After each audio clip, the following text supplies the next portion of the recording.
Hello, I'm Leo Park, and I'm drawing an imaginary building, which, for want of a better name, I'm calling the Leo Park Center.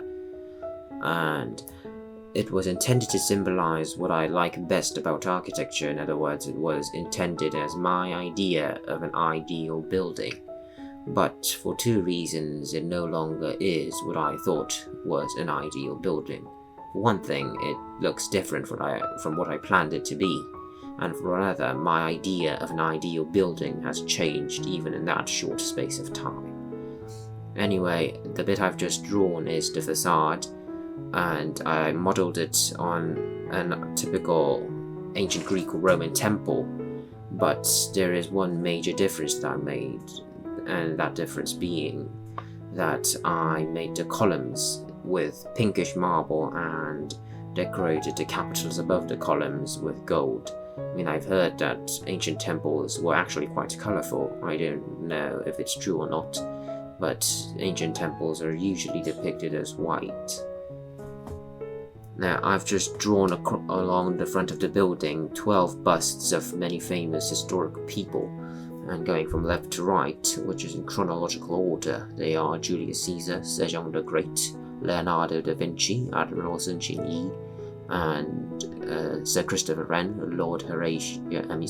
George Washington, Lord Horatio Nelson, Napoleon Bonaparte, and Isambard Kingdom Brunel, Abraham Lincoln, Winston Churchill, and Franklin D. Roosevelt. These are just a few of the people I admire a lot, and I had to think a lot to choose these 12. I even had the idea of putting in more windows so I could fit in all the people I wanted to. But I reconciled myself by saying that the other people were actually located on the other sides of the buildings, and this was only the front part of the building. Now, I was influenced by some buildings in designing my so-called Leo Park Center. As I've already said, the facade was inspired by a typical ancient Greek or Roman temple. Well, though I haven't really properly drawn it yet, but still you can see it from the outline and colours I've just done it. The dome, which will be drawn with glass, was inspired by the Reichstag in Berlin. And the Reichstag is my favourite building in Berlin, and the thing I like about it very much is that it combines traditional architecture with modern architecture so successfully that you couldn't imagine it otherwise. It was designed by Lord Norman Foster, the Reichstag in Berlin, and he was the one who added the glass dome. I think the glass dome is one of the best domes in the world.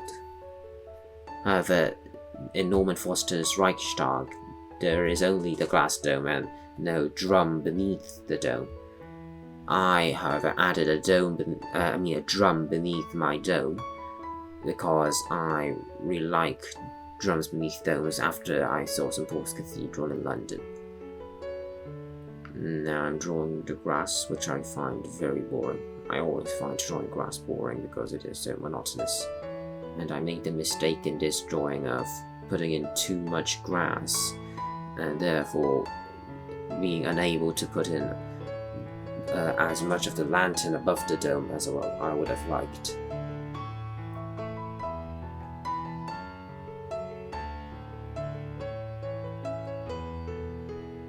And that's the glass dome completed. The way the glass has been drawn in is very different from the style of the Reichstag, but I'm still very satisfied with how it turned out.